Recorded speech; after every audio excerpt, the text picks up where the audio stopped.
honourable member for Lalor.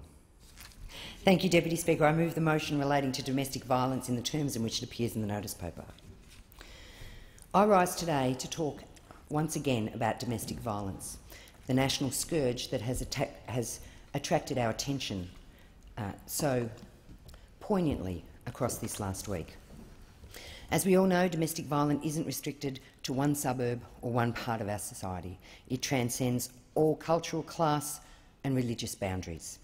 It's about control and it is about violence, and it is born from gender inequity. The result of domestic violence is the undermining of one's self-worth, and it has always been with us. As I said last week on White Ribbon Day, the conversation, however, has changed. We're finally having a serious national conversation, and we cannot go back from this point. We must keep shining a light on this epidemic. To that end, I commend journalist Sarah Ferguson's two-part series, Hitting Home. Sarah has spent 6 months in the front line documenting the terrible realities for so many families. She's followed women as they went through the court process, seeking AVOs. The pressure and difficulty of going to court has been highlighted in this documentary series. The formality of the court process, the absolute humiliation of having to attend a court, to have the court seek to protect you from someone who purports to love you. I also commend the work of community legal centres and women's refuges in ensuring women are not alone facing their worst day and not alone when making decisions about what to do when they find themselves in these situations. And I must stand here today and condemn this government for its cuts to funding these services and for the cynical way it pays lip service and makes announcements about new funding, which still represent real cuts in real terms, Deputy Speaker. Deputy Speaker, the statistics are alarming. 650 domestic violence incidents nationally, one every 2 minutes, 240,000 a year.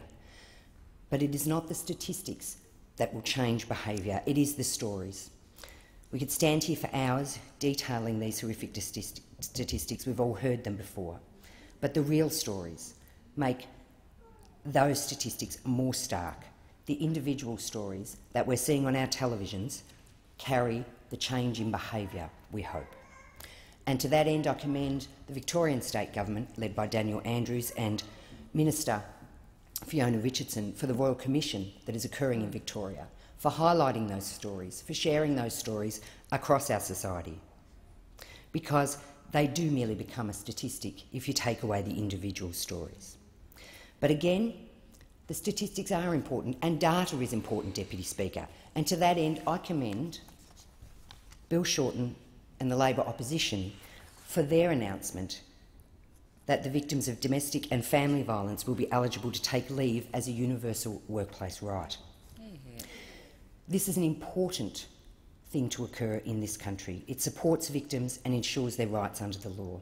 It shines a light. It names and shames in workplaces those perpetrators, and it ensures that workplaces will support the victims of domestic violence. It will also do a really important job, and that is it will accumulate the data. It will tell a story about the impact, economic impact of domestic violence in our workplaces, Deputy Speaker, and as we all know, we measure those things that are important to us.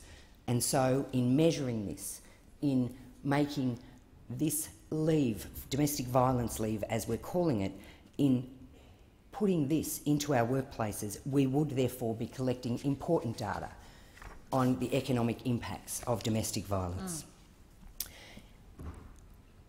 I also want to commend the Victorian State Government for joining the United Nations and its 16 days of activism.